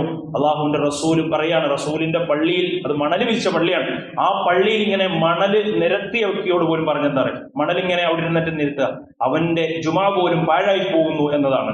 സഹോദരൻ, നമ്മുടെ മുസല്ലയിലും ഫോണിലുമൊക്കെ ഫോൺ എടുത്തും വെച്ചും അതുപോലെ തന്നെ ആ കാർപ്പറ്റിൽ തടവിയും ഇങ്ങനെയൊക്കെ സംഭവിച്ചാൽ ഈ ജുമയുടെ പ്രതിഫലം പൂർണ്ണമായും അവന് ലഭിക്കുകയില്ല എന്നത് നമ്മൾ ഓരോരുത്തരും മനസ്സിലാക്കേണ്ടതുണ്ട്. 3 ഭാഗം ആളുകളെ കുറിച്ച് പറഞ്ഞു. ഏറ്റവും നല്ല രൂപത്തിൽ ഈ പറഞ്ഞ രൂപത്തിൽ ശ്രദ്ധാപൂർവം വന്നിരുന്നാൽ അച്ചടക്കത്തോടുകൂടി ആ വഖാർ ഗാംഭീര്യത്തോടുകൂടി ഖുതുബ മുഴുവനും ശ്രദ്ധിച്ച് കേട്ടുകൊണ്ടിരിക്കുന്ന ആളുകൾ, അവരെ സംബന്ധിച്ചിടത്തോളം അള്ളാഹു 10 ദിവസത്തെ പ്രതിഫലം അള്ളാഹു കൊടുക്കുകയാണ്. 10 ദിവസം അവന്റെ പാപങ്ങൾ പുറത്തു കൊടുക്കും. ഒരു ജുമ മുതൽ അടുത്ത ജുമ വരെ എന്ന് റസൂലുള്ളാഹി പറഞ്ഞു. അതിനോടൊപ്പം 3 ദിവസത്തോടെ എക്സ്ട്രാ പറഞ്ഞു. ആ ഒരു നന്മയ്ക്ക് 10 എന്നതുപോലെ തന്നെ 10 ദിവസം അവന്റെ പാവങ്ങൾ അള്ളാഹു ചെറിയ ചെറിയ തെറ്റുകൾ പുറത്തു കൊടുക്കുമെന്ന് വരെ റസൂലുള്ളാഹി സ്വല്ലല്ലാഹി അലൈഹി വസല്ലം പറഞ്ഞിട്ടുണ്ട്. അതുപോലെ തന്നെ ജുമഅയ്ക്ക് നേരത്തെ പുറപ്പെട്ടാൽ, ഈ രൂപത്തിൽ ജുമഅയ്ക്ക് പങ്കെടുത്താൽ അവന്റെ ഓരോ കാൽപാദത്തിനും ഒരു കൊല്ലം ഇബാദത്ത് ചെയ്ത പ്രതിഫലമുണ്ടെന്ന് പോലും പറഞ്ഞിട്ടുണ്ട്. സഹോദരങ്ങൾ, നമ്മൾ ചിന്തിക്കുന്നതിനേക്കാളും വലിയ പ്രതിഫലമാണ് അതുകൊണ്ട് അവന് ലഭിക്കുക എന്ന് നബി സല്ലല്ലാഹു അലൈഹി വസല്ലം പറഞ്ഞിട്ടുണ്ട്. വെള്ളിയാഴ്ച സ്വലാത്തുകൾ നമ്മൾ വർദ്ധിപ്പിക്കാൻ ശ്രദ്ധിക്കുക, പ്രാർത്ഥനകൾ നമ്മൾ അധികരിപ്പിക്കുക. ഒരു സമയമുണ്ട് വെള്ളിയാഴ്ച, ആ സമയം പണ്ഡിതന്മാർ വ്യത്യസ്തമായ അഭിപ്രായം പറഞ്ഞിട്ടുണ്ട്. ആ സമയം നമ്മുടെ പ്രാർത്ഥനയുമായി യോജിച്ചാൽ അള്ളാഹു അവന് പ്രകാശം നൽകുമെന്ന് റസൂലുള്ളാഹി സ്വല്ലല്ലാഹു അലൈഹി വസല്ലം പറഞ്ഞിട്ടുണ്ട്. ആ സമയം 2 അഭിപ്രായങ്ങളുണ്ട്. ഒന്ന്, ഇമാം മെമ്പറിലേക്ക് കയറുകയും അതുപോലെ നമസ്കാരത്തിന് സലാം വീട്ടുകയും ചെയ്യുന്ന സമയമാണെന്ന അഭിപ്രായമുണ്ട്. രണ്ടാമത്തെ ഒരു അഭിപ്രായം അസറിന്റെ സമയം. ചില ആളുകൾ ജുമാസ്കാരം കഴിഞ്ഞാൽ അന്നത്തെ എല്ലാ മഹത്വവും കഴിഞ്ഞു എന്ന് വിചാരിക്കുന്നുണ്ട്. ഒരിക്കലുമില്ല. അസർ കഴിഞ്ഞ് മഗ്രിബ് വരെയുള്ള സമയമാണെന്ന് അഭിപ്രായമുണ്ട്. അത് കൂടാതെ അഭിപ്രായം അള്ളാഹു നമുക്കത് പറഞ്ഞു തന്നിട്ടില്ല ഏത് സമയമാണെന്ന്. വെള്ളിയാഴ്ച ദിവസം ലൈലത്തുൽ ഖദ്ർ പോലെയാണ്. അത് ആഗ്രഹിക്കുന്നതും അത് പ്രതീക്ഷിക്കുന്നവരും ആ ദിവസത്തെ അതുപോലെ കാണുന്നവർക്കുമാണ് അത് ലഭിക്കുക എന്ന് സഹോദരങ്ങളെ നമ്മൾ ഓരോരുത്തരും മനസ്സിലാക്കുക. അതുപോലെ ചില മര്യാദകൾ കൂടി പറയാണ്. ഇരുന്ന ഒരാളെ എണീപ്പിച്ചു മാറ്റിയിട്ട് അവിടേക്ക് തള്ളി മാറ്റിയിട്ട് അവിടേക്ക് കയറി ഇരിക്കാൻ പാടില്ല. അതുപോലെ തന്നെ ബാങ്ക് ഇപ്പോ ഞാൻ ഇമാം അവിടെ കയറി സലാം പറഞ്ഞു, എന്നിട്ട് ഇവിടെ ഇരിക്കുകയാണ്, ബാങ്ക് കൊടുക്കുകയാണ്. ആ സമയത്ത് ചില ആളുകൾ ഉദു എടുത്തിട്ട് വരും. എന്നിട്ട് അവരിങ്ങനെ ബാങ്ക് കഴിയുന്നത് വരെ ഇങ്ങനെ സുന്നത്ത് നിസ്കരിക്കാൻ വേണ്ടി കാത്തു നിൽക്കുന്ന ഒരു രീതിയുണ്ട്. അത് അത്ര നല്ലൊരു കാര്യമല്ല. ഏറ്റവും ബാങ്കിന് ജവാബ് കൊടുക്കുക എന്നുള്ളത് സുന്നത്തായ കാര്യമാണ്. എന്നാൽ ഖുതുബ ശ്രദ്ധിച്ചു കേൾക്കുക എന്ന് പറഞ്ഞാൽ അതിനേക്കാൾ പ്രാധാന്യമുള്ള കാര്യമാണ്. അതുകൊണ്ട് നിങ്ങൾ നമസ്കരിക്കുക. സുന്നത്ത് ബാങ്ക് കൊടുക്കുമ്പോഴും നിങ്ങൾ നമസ്കരിച്ചിട്ട് എത്രയും വേഗം നമസ്കരിച്ച് ആ ജുമാ ശ്രദ്ധിക്കാൻ വേണ്ടി ഇരിക്കുക എന്നുള്ളതാണ്. അത് നമ്മൾ പ്രത്യേകം ശ്രദ്ധിക്കണം. പല ആളുകളും ആ കാഴ്ചത്തിലൊക്കെ ഒരു വീഴ്ച വരുത്തുന്നതായി നമ്മൾ കാണുന്ന കാര്യമാണ്. ചില ആളുകൾ മുട്ട് കെട്ടിയിരിക്കുക, മുട്ടിങ്ങനെ മുകളിലോട്ട് പൊക്കിയിട്ട് ഇങ്ങനെ കൈ കോർത്തിരിക്കുന്ന രീതി അള്ളാഹുവിന്റെ റസൂല് അത് വിരോധിച്ചിട്ടുണ്ട്. പല പ്രശ്നങ്ങൾ അതുകൊണ്ടുണ്ട്. പണ്ഡിതന്മാർ പറഞ്ഞ ഔറത്ത് ഒളിവാകാൻ കാരണമാണ്. അതുപോലെ തന്നെ അശ്രദ്ധ കടന്നു വരാൻ കാരണമാണ്. അതുപോലെ തന്നെ അവന്റെ ഒളു നഷ്ടപ്പെടാൻ കാരണമാണ്. പല കാരണങ്ങൾ പണ്ഡിതന്മാർ പറഞ്ഞിട്ടുണ്ട്. റസൂലുള്ളാഹി പറഞ്ഞു അത്തരം മുട്ട് കെട്ടിയിരുത്തം ശരിയല്ല എന്ന് പഠിപ്പിച്ചിട്ടുണ്ട്. അതുപോലെ സുജൂദിൽ ഇങ്ങനെ കൈകൾ നിലത്ത് കുത്തി മൊത്തം മുഴുവനും കുത്തി ഇങ്ങനെ സുജൂദിലേക്ക് പോകുന്ന ഒരു രീതി അള്ളാഹുവിന്റെ റസൂൽ വിരോധിച്ചതുപോലെ തന്നെ നിങ്ങൾ ഇരിക്കുന്ന സമയത്ത്, ഇപ്പോൾ തന്നെ നമ്മൾ ഇരിക്കുമ്പോൾ അത്തയ്യാത്ത് ഇരിക്കുന്നവർ ഇരിക്കാറുണ്ട്, എന്നിട്ട് ഇടത് കൈ താഴെ കുത്തിയിട്ട് ഈ കൈ ഇങ്ങനെ വെക്കുന്ന ഒരു രീതി ഉണ്ടാവും. അതും നമ്മൾ വിരോധിച്ച ഒരു ഇരുത്തമാണ്. ലാ തഖ്ഉദ്, അങ്ങനെ ഇരിക്കാൻ പാടില്ലെന്നാണ് റസൂലുള്ളാഹി സ്വല്ലല്ലാഹു അലൈഹി വസല്ലം പറഞ്ഞിട്ടുള്ളത്. നമ്മുടെ ഇടത് കൈ ബാക്കിലേക്ക് കുത്തിയിട്ട് ഇങ്ങനെ അത്തയ്യാത്തിൽ ഇരിക്കുന്ന രൂപത്തിലുള്ള ഇരുത്തം അത് ചെയ്യാൻ പാടില്ല. വെറുക്കപ്പെട്ട ഇരുത്തമാണെന്ന് അള്ളാഹുവിന്റെ പ്രവാചകൻ സല്ലല്ലാഹു അലൈഹി വസല്ലം പഠിപ്പിച്ചതായി നമുക്ക് കാണാൻ കഴിയും. നിങ്ങൾ പള്ളിയിലേക്ക് വന്നാൽ, ജുമുഅക്ക് വന്നാൽ, വദ്നു മിനൽ ഇമാമി, ഇമാമുമായി അടുക്കുക എന്ന് പറഞ്ഞാൽ ഫ്രണ്ടിൽ സ്ഥലം ഉണ്ടെങ്കിൽ ഇങ്ങനെ പോയി ഇരിക്കേണ്ടതില്ല. ഈ ശാരീരിക്കുന്നവരെ കുറിച്ച് പ്രായമായ ആളുകളുണ്ടാകും, ബുദ്ധിമുട്ടുള്ള ആളുകളുണ്ടാകും, പ്രയാസമുള്ള ആളുകളുണ്ടാകും, രോഗമുള്ള ആളുകളുണ്ടാകും. അവർക്കൊക്കെ അങ്ങനെ ഇരിക്കാം, അതൊരു തെറ്റില്ല. അല്ലാത്ത യുവാക്കളായ ആളുകൾ ഒരു കുഴപ്പമില്ല. എന്നാലും അശ്രദ്ധമായിട്ട് ഇങ്ങനെ പോയി ചാരി ഇരിക്കുന്നത് ശരിയല്ല. നിങ്ങൾ ഫ്രണ്ടിലേക്ക് സ്വപ്പിലേക്ക് അടുത്തു വന്നിരിക്കുക എന്നതാണ് ഇസ്ലാം പഠിപ്പിച്ച പ്രധാനപ്പെട്ട കാര്യം. അതുപോലെ നേരത്തെയൊക്കെ വന്നിരുന്ന സൂറത്തുൽ കഹ്ഫൊക്കെ ഓതി ഇരിക്കുന്ന ആളുകൾക്ക് ചിലപ്പോൾ ഉറക്കമൊക്കെ വരും. ചിലപ്പോൾ നല്ല ജോലി ക്ഷീണമുണ്ടെങ്കിൽ ഖുതുബ നടക്കുന്ന സമയത്ത് ഉറക്കം വന്നേക്കാം. റസൂലുള്ളാഹി സ്വല്ലല്ലാഹു അലൈഹി വസല്ലം പറഞ്ഞു അങ്ങനെ നിങ്ങൾക്ക് ഉറക്കം വന്നാൽ ഇരിക്കുന്ന സ്ഥലത്ത് നിന്നിട്ട് മറ്റൊരു സ്ഥലത്തോട്ട് മാറിയിരിക്കാൻ അള്ളാഹുവിന്റെ റസൂൽ സല്ലല്ലാഹു അലൈഹി വസല്ലം പഠിപ്പിച്ചിട്ടുണ്ട്. ഈ കാര്യങ്ങളൊക്കെ ശ്രദ്ധിക്കുക. അള്ളാഹു സുബ്ഹാനഹു വ തആല അനുഗ്രഹിക്കുമാറാകട്ടെ.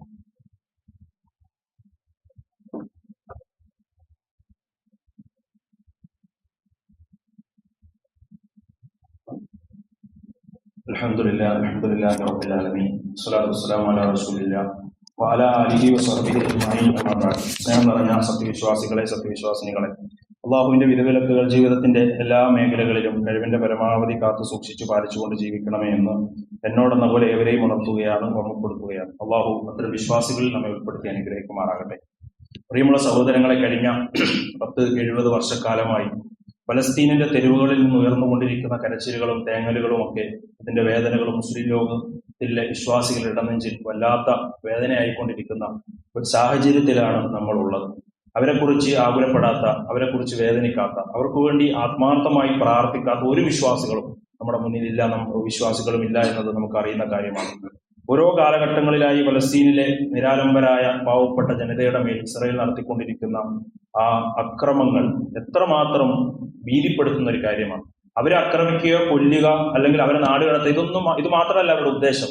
ആ ജനതയെ ഒന്നടങ്കം ഈ ഭൂമി ലോകത്തുനിന്ന് ഉന്മൂലനം ചെയ്യുക എന്ന വംശഹത്യാ പരിശ്രമങ്ങളാണ് അവിടെ ഇന്ന് നടന്നുകൊണ്ടിരിക്കുന്നത്. അതിന്റെ ഒടുവിലത്തെ ഏറ്റവും വലിയ ഉദാഹരണമാണ് ഭക്ഷണം പോലും തടഞ്ഞുകൊണ്ടുള്ള ആ കാബാല കൃത്യം ഇന്ന് ആ അക്രമി സംഘങ്ങൾ നടത്തിക്കൊണ്ടിരിക്കുന്ന കാഴ്ചകൾ. വരൂ, നമുക്ക് സംസാരിക്കാൻ വിശപ്പ് കൊണ്ട് എനിക്ക് കഴിയുന്നില്ല, വരൂ അത് കേട്ടിരിക്കാൻ എനിക്ക് കഴിയുന്നില്ല, വാ നമുക്ക് നമസ്കരിക്കാം എന്ന് പറയുന്ന ചില വാക്കുകൾ പോലും അവിടുന്ന് നമ്മൾ വരുമ്പോൾ എത്രമാത്രം ഭീതിതമാണ് അവിടുത്തെ ഇന്നത്തെ അവസ്ഥ എന്ന് നമ്മൾ ഓരോരുത്തരും ചിന്തിക്കേണ്ട കാര്യമാണ്. ഭരണകൂട ഭീകരതയിൽ നൂറുകണക്കിന് പട്ടിണി മരണങ്ങളാണ് അവിടെ സംഭവിച്ചത്. ഏറ്റവും വലിയൊരു പരീക്ഷണം പരിശുദ്ധ ഖുർആൻ പറഞ്ഞില്ലേ, മിനൽ ഖൗഫി വൽ ജൂഅ്, ഭയവും പട്ടിണിയും. അത് വലിയ പരീക്ഷണമാണ്. ഒരിക്കലും സഹിക്കാൻ കഴിയാത്ത വല്ലാത്തൊരു പ്രയാസകരമായ അവസ്ഥയാണ് വിശപ്പിന്റെ അവസ്ഥ എന്ന് പറഞ്ഞാൽ. നമ്മളൊക്കെ വിശപ്പിലൂടെ കഴിയുമ്പോൾ നമ്മളെ പട്ടിണി കിടന്നിട്ടുണ്ട്, ഒരു ദിവസം കടന്നിട്ടുണ്ടാവും, അല്ലെങ്കിൽ 2 ദിവസം കടന്നിട്ടുണ്ടാവും. ദിവസങ്ങളോളം പട്ടിണി കിടന്ന് വെള്ളം കുടിക്കാനില്ലാതെ ഭക്ഷണം കഴിക്കാനില്ലാതെ മരിച്ചു വീഴുന്ന അവസ്ഥ എന്ന് പറഞ്ഞാൽ എത്രമാത്രം ഭീകരമായിരിക്കുമെന്ന് നമ്മൾ ആലോചിച്ച് നോക്കൂ. അതുകൊണ്ടാണ് അള്ളാഹുവിന്റെ റസൂല് അതിൽ നിന്ന് പ്രാർത്ഥന പഠിപ്പിച്ചത്. അല്ലാഹുമ്മ അഊദു ബിക മിനൽ ജുഇ, വിശപ്പിൽ നിന്ന് അള്ളാഹു നീ ഞങ്ങളെ കാക്കണേ എന്ന് പ്രാർത്ഥിച്ചത്. വലിയ പ്രയാസകരമായ ഒരു അവസ്ഥയാണ് വിശപ്പിന്റെ വേദന എന്ന് പറയുന്നത്. പ്രിയമുള്ള സഹോദരങ്ങൾ, അള്ളാഹുവിന്റെ പ്രവാചകൻ ആ വേദന അറിഞ്ഞ വ്യക്തിയാണ്. അതുകൊണ്ടാണ് പ്രവാചകൻ ആ ഗൗരവത്തിൽ അതിനെ പഠിപ്പിച്ചത്. ഷെയ്ഖ് അബീ താലിബിന്റെ മലഞ്ചെരുവിൽ ദിവസങ്ങളോളം പട്ടിണി കിടന്ന പ്രവാചകൻ, വയറിൽ കല്ല് വെച്ച് മുന്നോട്ട് പോയ പ്രവാചകൻ എത്രയോ പ്രയാസങ്ങൾ. സഹാബത്ത് ദീന് പഠിക്കാൻ പോയിട്ട് ഭക്ഷണം കഴിക്കാനില്ലാതെ വരുന്ന വഴിയിൽ ബോധരംഗനായി നിലത്ത് വീഴാണ്. ചില ആളുകൾ വരുമ്പോൾ കല്ലി തട്ടി വീഴുന്ന പോലെ മഹാനായ അബൂ ഹുറൈറയുടെ ദേഹത്തൊക്കെ തട്ടിയിട്ട് വീഴാൻ പോയിട്ടുണ്ട്. നോക്കുമ്പോൾ സഹാബിയാണ് എടുത്തുകൊണ്ടുപോയി ഭക്ഷണം കൊടുത്ത ചരിത്രങ്ങൾ നമുക്ക് കാണാൻ കഴിയും. അത്രമാത്രം പ്രയാസങ്ങൾ അനുഭവിച്ച ബോധരഹിതരായി നിലത്തു വീണ ആ സഹാബത്ത് പച്ചിലയും പച്ചവെള്ളവും മാത്രം കഴിച്ചുകൊണ്ട് ജീവിതം കഴിച്ചുകൂട്ടിയ ചരിത്രം നമുക്ക് കാണാൻ കഴിയും. സഹോദരങ്ങളെ, നമ്മുടെ നാട്ടിലും അത്തരം പട്ടിണിപ്പാവങ്ങൾ ധാരാളമുണ്ട് അല്ലെ. ഏതെങ്കിലുമൊക്കെ അമേരിക്കൻ പ്രസിഡന്റ് ഇന്ത്യയിലേക്ക് വരുമ്പോൾ ചേരി പ്രദേശങ്ങൾ മതിൽ കെട്ടി മറച്ചാൽ പട്ടിണിപ്പാവങ്ങളുടെ പ്രശ്നങ്ങൾ പരിഹരിക്കപ്പെടുന്നില്ല എന്ന തിരിച്ചറിവ് നമുക്കുണ്ടാകണം. ഭക്ഷണം കൊടുക്കണം. മുഹാജിരീങ്ങൾ മദീനയിലേക്ക് വന്നപ്പോൾ അവരുടെ ഊരും പേരും ചോദിക്കാനല്ല അവർ തയ്യാറായിരുന്നത്, അവർക്കുള്ളതെല്ലാം കൊടുത്ത് അവരുടെ പട്ടിണി മാറ്റാൻ തയ്യാറായ സഹാബത്തിന്റെ ചരിത്രമുണ്ട്. അള്ളാഹുവിന്റെ റസൂൽ മിമ്പറിലേക്ക് കയറി സഹാബത്തിനോട് ചോദിക്കുന്നുണ്ട്, ഈ കുട്ടിയ വയറുമായി വെളുത്ത മുഖവുമായി കടന്നു വന്ന ഈ സഹാബത്തിന് ഭക്ഷണം കൊടുക്കാൻ ആരുണ്ട് എന്ന് ചോദിച്ചപ്പോൾ ഉള്ളതെല്ലാം കൊണ്ടുവന്ന് കൊടുത്ത സഹാബത്തിന്റെ ആ സംഭവം കണ്ടിട്ട് പ്രവാചകന്റെ മുഖം അത് വല്ലാതെ സന്തോഷിച്ചു എന്ന് ഹദീസുകളിൽ സഹോദരങ്ങളെ നമുക്ക് കാണാൻ കഴിയും. സഹോദരങ്ങൾ, ഈ ഒരു സാഹചര്യത്തിൽ അവിടെയുള്ള ചെറിയ കുട്ടികൾ പാത്രവുമായി ഭക്ഷണത്തിന് വേണ്ടി കാത്തിരുന്ന് കരയുന്ന ആ കാഴ്ചകളാണ് നമ്മൾ കണ്ടുകൊണ്ടിരിക്കുന്നത്. അവരേക്കാണ് ബോംബിട്ട് അവരെ തകർത്തുകൊണ്ടിരിക്കുന്നത്. ഹോസ്പിറ്റലിൽ തകർത്തു അല്ലെ, ഭക്ഷണം പാകം ചെയ്യുക, ഭക്ഷണം കൊടുക്കുന്നതിനിടയിൽ ബോംബിട്ട് തകർക്കുന്നു. അവരിങ്ങനെ യാത്ര ചെയ്യുകയാണ്. വീടില്ല, നാടില്ല, മാതാപിതാക്കളില്ല, വല്ലാതെ ശരീരത്തിൽ മുഴുവനും മുറിവേറ്റ് അവരിങ്ങനെ യാത്ര ചെയ്യുന്ന കാഴ്ചകളാണ് ഇന്ന് നമ്മൾ കണ്ടുകൊണ്ടിരിക്കുന്നത്. ഓരോ വിശ്വാസികളും മനസ്സും വല്ലാതെ വേദനിക്കുന്നുണ്ട്. നമ്മുടെ ബാധ്യത എന്താണ് സഹോദരങ്ങളെ? ഇതൊക്കെ മനസ്സിലാക്കുമ്പോൾ അള്ളാഹു ചെയ്തിരുന്ന അനുഗ്രഹങ്ങൾക്ക് നന്ദി കാണിക്കാം. നമുക്കിന്നിവിടെ ഭയമില്ല, നമുക്കിവിടെ ഒന്ന് പട്ടിണിയില്ല. അള്ളാഹു നമുക്ക് എത്ര വലിയ അനുഗ്രഹമാണ് ചെയ്തു തന്നിരിക്കുന്നത്. നമുക്ക് വീടുണ്ട്, ജോലിയുണ്ട്, എത്ര സ്വസ്ഥമായി നമ്മൾ ജീവിക്കും, നമുക്ക് ഇബാദത്ത് ചെയ്യാൻ പള്ളിയിൽ വരാൻ കഴിയുന്നു. അള്ളാഹുവിനോട് ആത്മാർത്ഥമായി എല്ലാവരും പ്രാർത്ഥിക്കുകയും നന്ദി ചെയ്യുകയും ചെയ്യുക എന്നതാണ് ഒന്നാമത്തെ കാര്യം. രണ്ടാമത്തത്, നമ്മുടെ ഇടയിലും പട്ടിണിപ്പാവങ്ങളുണ്ട്, അവരുടെ കൈകളെ തിരിച്ചയക്കരുത്, അവരെ സഹായിക്കാൻ നമ്മൾ മനസ്സ് കാണിക്കണം എന്നത് നമ്മൾ പ്രത്യേകം ശ്രദ്ധിക്കണം. മൂന്നാമത്തത്, ആ പ്രയാസമുള്ള സഹോദരൻ നമ്മുടെ പ്രാർത്ഥനകളിൽ, 5 നേരത്തെ പ്രാർത്ഥനകളിലും അതുപോലെ നമ്മൾ സ്വകാര്യമായി റബ്ബിനോട് കൈ നീട്ടി തേടുന്ന സന്ദർഭങ്ങളിലും പലസ്തീനിന്റെ മക്കൾക്ക് വേണ്ടി പ്രാർത്ഥിക്കണമെന്ന് പ്രത്യേകം ഓർമ്മപ്പെടുത്തുകയാണ്. അള്ളാഹു നമ്മെ അനുഗ്രഹിക്കുമാറാകട്ടെ. എല്ലാ പ്രയാസങ്ങളിൽ നിന്നും ആ നാട്ടിലെ സഹോദരങ്ങളെ അള്ളാഹു രക്ഷിക്കുമാറാകട്ടെ. 2-3 കാര്യങ്ങൾ സൂചിപ്പിക്കാനുള്ളത്. ഒന്ന്, പള്ളി പരിപാലനം കൊണ്ടാണ്. എല്ലാവരും ഉദാരമായി സംഭാവന ചെയ്യാം. രണ്ടാമത്തെ ഒരു വിഷയം, വെളിച്ചമുദ്രക്കടലാസ് എത്രയും പെട്ടെന്ന് അത് തിരിച്ചേൽപ്പിക്കേണ്ടവർ ഏൽപ്പിക്കണമെന്ന് ഓർമ്മപ്പെടുത്തുകയാണ്. ലേന്തി ഖുർആന്റെ ക്ലാസ്സുകളിൽ പങ്കെടുക്കുന്നവർ ആ റിവിഷൻ ക്ലാസ് കേട്ട് അതിനുവേണ്ടി തയ്യാറാകണമെന്ന് ഓർമ്മപ്പെടുത്തുന്നു.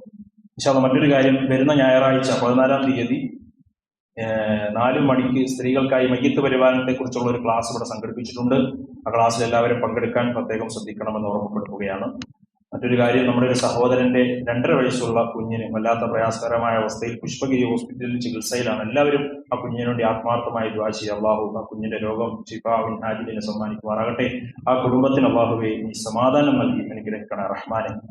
മറ്റൊരു കാര്യം, 2016 ഹജ്ജിന് പോകുന്നുള്ളവർക്കുള്ള ഒരു ക്ലാസ് ഇൻഷാ അല്ലാഹ് 24-ാം തീയതി ബുധനാഴ്ച ഉച്ച കഴിഞ്ഞ് 1:30 മുതൽ 5 മണി വരെ ഈരാറ്റുപേട്ട ബർക്കാത്ത് സ്ക്വയറിൽ വെച്ച് നടക്കുകയാണ്. ഹജ്ജിന് പോകുന്നവർ ആ ക്ലാസ്സിൽ പങ്കെടുക്കണമെന്ന് പ്രത്യേകം ഓർമ്മപ്പെടുത്തുകയാണ്. അള്ളാഹു നമ്മുടെ എല്ലാ അമലുസ്വാലിഹാത്തുകളും സ്വീകരിക്കുമാറാകട്ടെ. മാരകമായ രോഗങ്ങളിൽ നിന്നും അപകട മരണങ്ങളിൽ നിന്നും നമ്മെ കാത്തിരക്ഷിക്കുമാറാകട്ടെ. പട്ടിണിയിൽ നിന്ന് നമ്മുടെ നാടിനെ അള്ളാഹു കാത്തിരക്ഷിക്കുമാറാകട്ടെ. അള്ളാഹുവെ, ഫലസ്തീനിലെ ഞങ്ങളുടെ സഹോദരങ്ങളെ നീ സഹായിക്കണേ റഹ്മാനെ. ഗസയിലെ ഞങ്ങളുടെ സഹോദരങ്ങളുടെ കാൽപാദങ്ങളെ അവരുടെ മണ്ണിൽ, ആ പുണ്യഭൂമിയിൽ അടിയുറപ്പിച്ച് നിർത്തണേ റഹ്മാനെ. അവരുടെ പാദങ്ങളെ നീ നിലനിർത്തുകയും ശത്രുക്കളെ നീ പരാജയപ്പെടുത്തുകയും ചെയ്യണേ റഹ്മാനെ. ഫലസ്തീനിലെ ഞങ്ങളുടെ സഹോദരങ്ങളുടെ നേരെ വരുന്ന ഉപദ്രവങ്ങൾ അല്ലാഹുവേ നീ അകറ്റി എല്ലാവിധ ശക്തിയും അവർക്ക് നൽകി അനുഗ്രഹിക്കണേ റഹ്മാനെ. അവരിൽ പരിക്കേറ്റ സഹോദരങ്ങൾ അല്ലാഹുവേ, അവർക്ക് ആ പരിക്കിനെ ശിഫാഉൻ ആജിലിനെ നീ നൽകി ശിഫ നൽകി അനുഗ്രഹിക്കണേ റഹ്മാനെ. അവരിൽ രക്തസാക്ഷികളായ ആളുകൾ അവരെയും നമ്മളെയും ജന്നാത്തുൽ ഫിർദൗസിൽ ഒരുമിച്ച് കൂട്ടി അനുഗ്രഹിക്കണേ റഹ്മാനെ. സയനിസ്റ്റ് ഭീകരതയെ അല്ലാഹുവേ നീ തകർക്കണേ റഹ്മാനെ. അവരുടെ ശക്തിയെ നീ തകർക്കണേ റഹ്മാനെ. അവരുടെ ഐക്യത്തെ നീ ഛിന്നഭിന്നമാക്കി അല്ലാഹുവേ നീ അനുഗ്രഹിക്കണേ റഹ്മാനെ. അല്ലാഹുമ്മ ഗ്ഫിർ ലിൽ മുഅ്മിനീന വൽ മുഅ്മിനാത്ത് والمسلمين والمسلمات وأحياء منكم والأموات إنك مجيب الدعوات يا قاضي الحاجات. اللهم انصر المسلمين في فلسطين. اللهم انصر المسلمين في الحنث. ربنا آتنا في الدنيا حسنة وفي الآخرة حسنة وقنا عذاب النار. آمين آمين برحمتك يا أرحم الراحمين والحمد لله رب العالمين.